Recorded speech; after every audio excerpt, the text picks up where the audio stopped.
பொதுமக்கள் மற்றும் மாணவர்களே அனைவருக்கும் வணக்கம். நம்முடைய தமிழகத்தில் வருகின்ற ஜூன் 10ஆம் தேதி பள்ளிகள் திறக்கிறதா அதிகாரப்பூர்வ அறிவிப்புனா ஆல்ரெடி நம்முடைய தமிழக அரசிலிருந்து வெளியான இந்த பட்சத்தில் பள்ளிகள் திறப்பு ஒத்தி போகுமா என்று பலருக்கும் பார்த்தீங்கன்னா ஒரு கேள்வி இருந்துட்டு இருந்துச்சு இல்லையா? ஸோ அது பார்த்தீங்கன்னா ஒரு நிறுவனம் ஆயிடுச்சு. உங்களுக்கு பள்ளிகள் திறப்பு தள்ளி போக அதிகபட்ச வாய்ப்புகள் இருக்கிறதா பார்த்தீங்கன்னா சமூக வலைதளங்களில் பேசப்பட்டு வந்துட்டு இருக்கு. அதுக்கு கோரிக்கையும் பார்த்தீங்கன்னா இருந்த வளம் இருந்துட்டு இருக்காது. என்னவென்று பார்த்தீங்கன்னா நம்முடைய முன்னாள் முதலமைச்சர் அவர்கள் பன்னீர்செல்வம் அவர்களும் பார்த்தீங்கன்னா கோரிக்கையை வச்சிருந்தாங்க.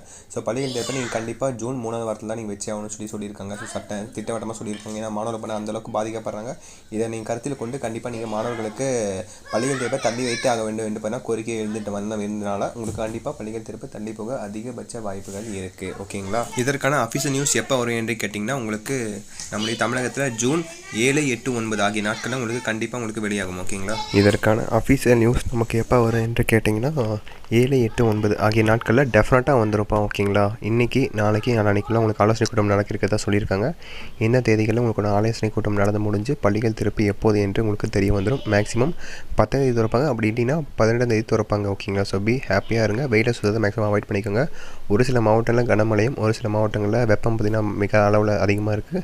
ஸோ பார்த்து கவனமாக இருங்க. ஓகேங்களா? ஸோ இது போன்ற நியூஸ்க்கு நம்முடைய தமிழக அறிவிப்புகள் யூடியூப் பக்கத்தை மறக்காமல் சப்ஸ்கிரைப் பண்ணிட்டு பக்கத்தில் இருக்கிற பெல் பட்டன் ஆளில் கிளிக் பண்ணிக்கோங்க.